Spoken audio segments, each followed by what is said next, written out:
Hanlon's razor. Never attribute to malice that which is adequately explained by stupidity. What was a time in your life where this rang true for you? I actually got interviewed by directors who thought that my boss was committing fraud. I said that she was utterly incompetent, but I'd worked for her for years and could not believe that she would commit fraud. Sure enough, she'd just fricked up the books so much that it looked like we lost millions when we actually hadn't. You know what they say, a mistake plus 11 gets you home by 7. My family was checking into a hotel. We approached a caution floor wet sign. My mom saw a group of old people coming up and moved it out of the way. I put it back, asking what she was doing. She said she wanted to move it aside so it wouldn't be in the way of the old people. I mean, this is completely dependent on whether or not the floor was actually still wet. My former roommate took my vacuum to her boyfriend's without asking. Annoying but fine. Then, she didn't return it by the time we moved out, as I'd requested twice. After splitting up, still in the same city, I asked her to drop it off under my stairs. I live a block away from the metro anytime that week as I was busy at a new job. She says come meet me after work or else I will mail it to you and withhold the mailing costs from the security deposit, which the landlord had returned to her and she was supposed to give to me. Basically ransoming my own vacuum that she stole with money that she was supposed to be returning. I wanted it over, so I went to get it from her after work. Yes, she would rather lug it to work and have me lug it home than just take it straight to my house. When I saw her, I was visibly cold because what the heck. We weren't friends, but she was just so rude about the whole thing. Then, a week or two later, I get the deposit check from her in the mail along with a note that questioned why I seemed kind of angry when we last saw each other. I was baffled but then thought about it and obliviousness was truer to her personality than malice. I'm guessing stupidity and never being taught common courtesy was really to blame. Still rude as heck though. Started a new job at the same time as one of my team members. The training was heavily video conference based. Unfortunately, it was incredibly frustrating for me to go through these training sessions with him, because every time I tried to ask the trainer a question he would cut in immediately after I was done asking and add something on that didn't make any sense. This would confuse the trainer, my team member would explain further, the trainer would get further confused, and eventually after a few minutes of this he would say never mind and the trainer would move on. Was this a power move? Was he being disrespectful? Selfish? Sabotage? Number. His English was terrible and his ability to pick up on social cues was even worse. I found that I have to explain that I'm asking a question before I actually ask it, or else he thinks I'm making a statement or adding a non sequitur. At work. Every day, if I can't find something, my go-to and proven technique is to think, okay, if I were dumb, where would I put it? Usually substituting lazy for dumb works as well. I usually say what location would pee me off the most, then I'll look there and usually find it. Works for video games too. I'm in my 4th and final year of college and just like any other university, the financial aid department is the worst. I have been overcharged, undercharged, and double charged more times than I can count. At one point I was asked to pay $3,000 for my flight course fees 2 months after I took out a loan and paid the bill. I ask one of the many people working there, why am I getting this bill? They respond with, we forgot to charge it to your account. They then proceed to tell me that the money is due the 1st of October and they charged me the 29th of September. I told them there is no way I would have $3,000 in 2 days, and the woman proceeded to tell me that if I don't pay I'll be removed from all my classes. I hung up and nearly put my fist through a wall. I felt like it was personal because this kept happening to me. Then I found out my friend was in the same predicament because they screwed up her fees as well. I came to realize it wasn't personal, but that the entire staff was completely incompetent and expected me to drop everything I was doing, which in my case was 3 jobs and 18 credit hours, and pay them to fix their constant frick-ups. I ended up having a long chat with their director and magically a scholarship of $3,000 was placed into my account the next day. This doesn't exactly fit the bill, but when I lived on a ship there were several times that I would be missing some personal belonging. I would immediately silently suspect someone was swiping my crap, but it would always turn up in some small corner a day or 2 later. After this happened a few times I learned to curb that negative impulse and assumed it was my natural stupidity. Teacher here. When somebody changes the subject mid-conversation, It's unlikely that they are bored by or don't want to hear what you have to say. It's likely they are so worried they will forget the thing they need to say to you, and they probably aren't that great socially anyways. I have adults and this is very true for me. I'm not trying to be rude, but I most definitely will forget within the next 5 seconds, as I have an non-existent working memory in conversation. I work as a consultant in the IT space, fixing the fuck-ups made by people who don't know the product well, probably have limited IT skills to begin with, and who receive no training from their employers. Almost everything I do is repairing the fallout from people who weren't thinking about how their decisions would affect people and or data in the future. This is basically my job. 2. I feel your pain. A case of rudeness versus obliviousness. I was in a train station and a kid dropped an empty bottle in a trash can without looking. The bottle hit the lip of the trash can, fell to floor, and bounced around for a bit, making a lot of noise. The kid didn't react at all and just kept walking. I thought it was rude that the kid didn't go back to pick up the bottle. A few minutes later, I saw him with a group of friends using sign language. He never heard the bottle fall to the floor.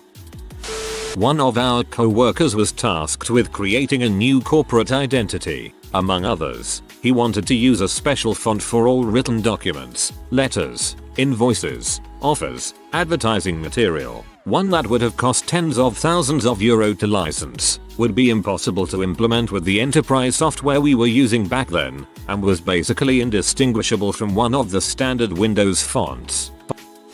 A friend of mine was talking and she mentioned she got a new boyfriend. I knew him and told her I thought it was nice, and they fit well. She asked me to elaborate. I said they were both nice and both cared about their work and their personal life a lot, trying to make everything better. She asked if there were any other similarities and I jokingly said physical. She asked what I meant and I said they were both physically fit and they cared about their bodies. She pressed for more details, and I stupidly said you're both kind of girthy, as in they had wide shoulders. I regret everything. TLDR. I told a female friend she was girthy. I think that speaks more to your friend's insecurity rather than your stupidity. I was sleep deprived and frizzled. It was near the end of one of my first shifts as a night manager. I'd been helping the same customers for like 40 minutes. This older guy and his wife, they were both super nice. We'd shared laughs. They'd ended up picking out hundreds of dollars worth of merchandise. Quality customer salesperson interaction the whole way through. I'm bringing them out. Everything's going smoothly. I'm handing the dude his bag, and I start to say have a nice day before realizing that it is very much dark outside. In that moment of indecision, my brain corrected day to life instead of night. Have a nice life, I cheerfully told the customer. His face fell, and he looked at me with a hurt sort of confusion in his eyes. He opened his mouth like he was about to say something, then plucked his bag from my hand and marched out the door with his wife. There were other people in line. I didn't have time to explain that I'm not a dickhead, just tired and stupid. Where's Hanlon when you need him? What is wrong with have a nice life? It's kinda weird, but not super uncommon, especially if you don't expect to see the same person again. Girlfriend of a friend studied herbal medicine. When I finally got pregnant with my daughter after 2 years of trying, we were ecstatic. Around week 20 of the pregnancy, she told me to drink raspberry leaf tea. Luckily, I was taking a prenatal class where we learned that drinking raspberry leaf tea before week 38 can cause a miscarriage. I was angry at her for years until a mutual friend told me she just barely passed her course in herbal medicine. She didn't know better. Fatapum. Yeah, you're supposed to drink that when you're full term to help you go into labor, not something you want to happen early on. Corollary. Never attribute to stupidity that which can be adequately explained by ignorance. Believe this, and the world becomes a kinder place. Ignorance is curable. This is my personal philosophy and it hasn't failed me yet. It also makes talking about it afterward easier. People hate being blamed for things, but sometimes don't mind being educated from a non-judgmental point of view. When my teacher mentor got pissed at me because I didn't email her my homework after I told her I would, I accidentally sent the email to myself. Friend of mine has been and still is trying to get me into his pyramid scheme. I don't think there's any malice behind it. He just genuinely wants to share the opportunity he thinks he has with me. But, of course, he doesn't really have an opportunity, just a hole to sink my money into.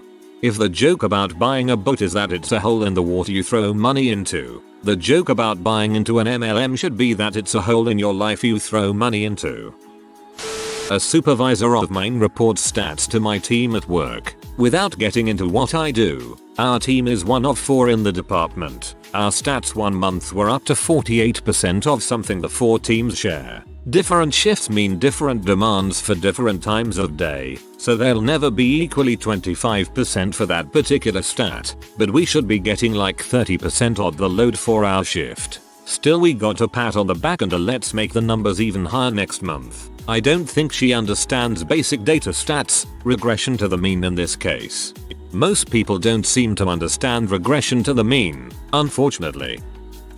I'm a teacher. This is a mindset that helps me get paid at my job. I don't take things personally and it's my job to help people be less stupid, so it works out. The other day I was talking with my roommate about the Black Klansman, and next thing I know he was saying, hey man, say what you want about the KKK, but at least they stand for something. In the end I know that he didn't say it meaning to support the KKK, but he was trying to defend the right and the more conservative views, and what came out was the dumbest sentence I have heard. I mean, say what you like about the tenets of National Socialism. Dude, at least it's an ethos. Basically every conversation my father and sister have ever had with one another, they constantly misunderstand each other and misinterpret what they're trying to say, to such a degree that sometimes they go for months thinking they hate each other without ever really considering the possibility that they've just been a little bit ignorant or reckless with their words. Ha, this is one of my rules in life. Didn't realize there was an actual name for it. Well, my rule specifies incompetence instead of stupidity. I know plenty of smart people that are incompetent. Our 8th grade math teacher farmed out the statistical analysis of his sports ball fantasy teams to the class. We all thought he was maliciously trying to get an edge over his competitors, when in fact he was too stupid to realize you had to teach to the test back in the No Child Left Behind era. Ends up the ability to compute batting average didn't help us much on those standardized tests and he lost his job as a result. I mean, fantasy sports seemed like it could be a pretty decent real world example as a part of the statistics portion of the course, but there's quite a bit more to math than just this. Hanlon's razor. Never attribute to malice that which is adequately explained by stupidity. Madcap's addendum, except in politics, where, for the good of all, the opposite must always be assumed. When someone seeks a position of power, stupidity and ignorance both are inherently malicious. I once thought I'd tease an intern by pretending to be cross and asking him why he had so obviously chosen to ignore our stated work's opening hours. Realistically speaking, it's kind of flexible so long as you're in by about 9:30 and work 8h. The kid started to stammer, and before I could explain I was joking, he haltingly blurted out that he'd basically inadvertently sharted himself in his car en route and had to take a quick detour back home to change and wash slightly before coming in. He turned bright red and was so obviously trying to stutter his way through a speech he didn't want to make that he completely ignored me trying to be all like, no, don't worry, I was just kidding. I wanted to hug the poor child as the first of his tears rolled down his cheeks, which was what finally truly convinced me he wasn't pulling a fast one. I told him to go ahead and not only take the time to get composed, but if we wasn't feeling well to avail himself of a sick day and get better if he needed to. I'm sure at least he thought I was a mean bee for making him confess to that, but I was just trying to be silly and fit in. Haha, that always backfires on me. It's easier to just be cold and distant than to fake being normal and get something wrong.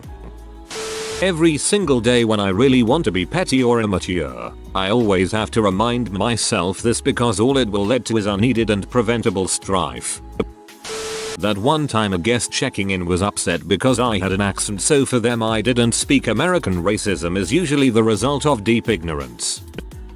I was playing a soccer game. The other team kicked a ball up and over our defense for one of their attackers, but one of my teammates reached out and swatted it out of the air. The other team asked the ref to show a yellow card to my teammate for the tactical nature of the handball. But the ref have one of the greatest one-liners I've ever heard. You have to earn a yellow card. You don't get one for being stupid.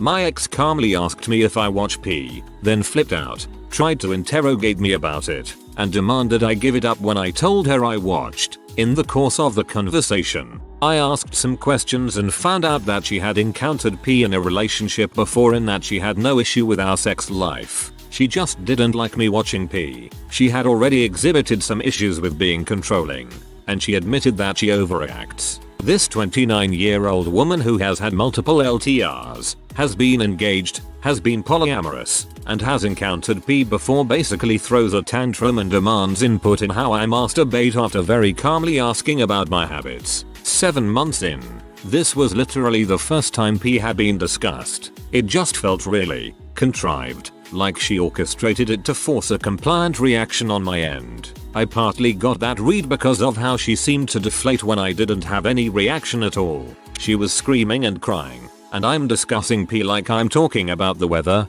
and eventually, she stops, calms down for a moment and goes, somewhat angrily, "Why aren't you comforting me? Do you even care that I'm upset?" First, I realized I didn't. Second, it really seemed like she was trying to get a reaction and test my willingness to comply. So, I dumped her. After the fact, I found out that she had some mental illnesses she was actively hiding from me. So then, I understood her reaction and behavior as part of her mental illness, as opposed to some sort of malicious play on her part. I did consider her hiding her illness fairly malicious, though, so based on that, I've decided not to be involved with her on any level. I'd say a good 50% of my teenage years, my mother made some grave errors with me from the age of 11 to 18, which at the time I thought meant that I was a bad, hard to manage child that needed constant discipline. I realize now that most of my mom's parenting came from a place of self-centered childishness, not malice. I don't think that absolves her of any responsibility, but I feel less like a monster. One of the times I quit smoking, in the McDonald's breakfast line. It was the third day, which is supposed to be the hardest. They say if you can make it through the third day, you can make it through all the others. I was waiting in line around 9 AM, sweating from irritability, craving a McGriddles. A middle-aged guy came in and stood kind of in front of me and the kid called him forward to order. I jumped forward and said, "Excuse me. Excuse me. I was here first. It's my turn to order." Then I looked over at the guy and he looked baffled. Then back to the kid and he looked baffled too. I said, "Give me a you know what, never mind. Frick it, never mind," and walked out. I was so mad at him for stealing my place and I thought the kid at the register ignored me on purpose. But after that scene, I was confident I'd have anus fingers preparing my McGriddles with a lodgy under the bun. Nicotine withdrawal is like that for me, though. I always thought people were being crappy on purpose. I lost my oldest daughter to trisomy 18 when she was 6 days old. One college acquaintance sent me a message that she could understand how I felt because her dog is her baby and if he died she would be beside herself. I get it. People try to connect with shared experiences, but in the depths of my grief, it hurt. As someone who used to work in retail pharmacy far too many years, and as someone who has met far too many internet-educated socialized PPL, it's become my humble opinion that if PPL have the audacity to treat other PPL like they are less than, without compassion, sound logic, decency, sensitivity, or consideration, they must be stupid. That's the only thing that makes sense to me.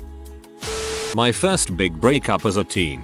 I stewed in that crap forever and attributed so much malice to him. We were best friends and he fricked that right up. Then we saw each other at a party after a year of not seeing each other and he was drunk and so happy to see me and it suddenly hit me, "You're just a stupid boy," and it felt like I was free from all the crap that breakup had put on me. Sounds dumb but that was a big moment for me. TBH, most of the times I've been bullied. Obviously there are tons of situations where people are being jerks on purpose, and also just being stupid doesn't invalidate how much it hurts. But yeah, a lot of people picking on me was people like not understanding something and thinking they were under attack when they were not, or not understanding that picking on me wasn't going to change whatever made them unhappy. I was pressured into giving my brother my bike because I wasn't using it that much. I never saw that bike again and thought he sold that bike for profit for years. Apparently he left it outside most of the time and never gave it any maintenance. Eventually it just fell apart. He could have reimbursed me or my parents. It wasn't a scheme, just neglect. There's a real culture of blame at my job. Things go ever so slightly wrong numerous times a day, and since the people there are largely overworked, underpaid, and it's quite a stressful, deadline-driven environment, there is a tendency to jump straight to "I can't believe they've done this again. Why do they keep on doing it that way when they know it causes problems?" I find myself having to point out Hanlon's razor quite often while establishing whether the employee in question is, in fact, purposefully and maliciously making mistakes in order to disrupt the day of a colleague they dislike, unlikely, or whether it was merely just a genuine mistake from someone who, as it usually turns out, hasn't been properly trained. Not quite ignorance on their part, admittedly, just a matter of not realizing it needed to be done in a very specific way to minimize follow-up work. Never attribute to stupidity that which is adequately explained by reasonable people following the incentives they are presented with.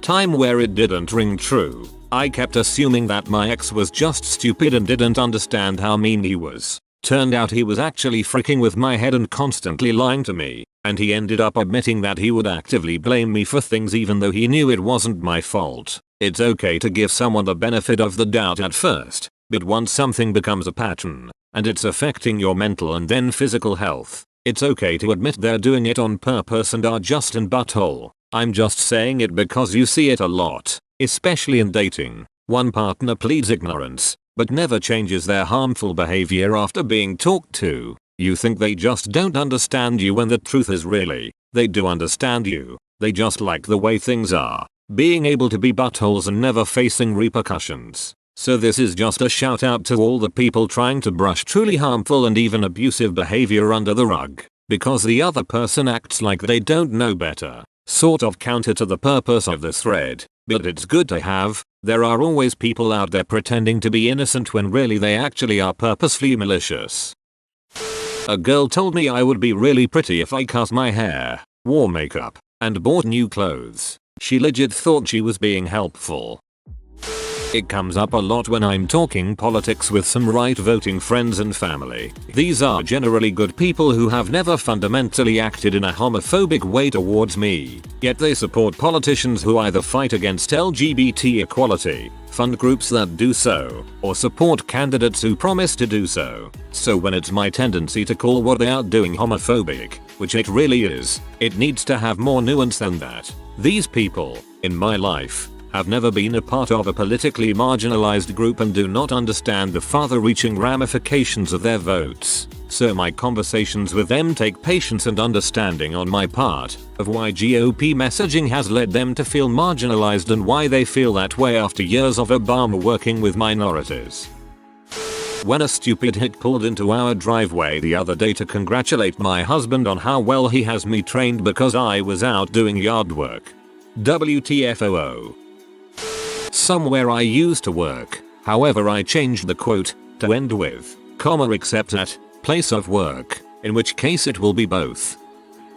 A cook clogged the kitchen sink by dumping dehydrated potatoes, then attempted to flush them. Guess who had to clean that grease trap? If you are new to the channel, you can subscribe. I publish new videos every day. Until then, check another video.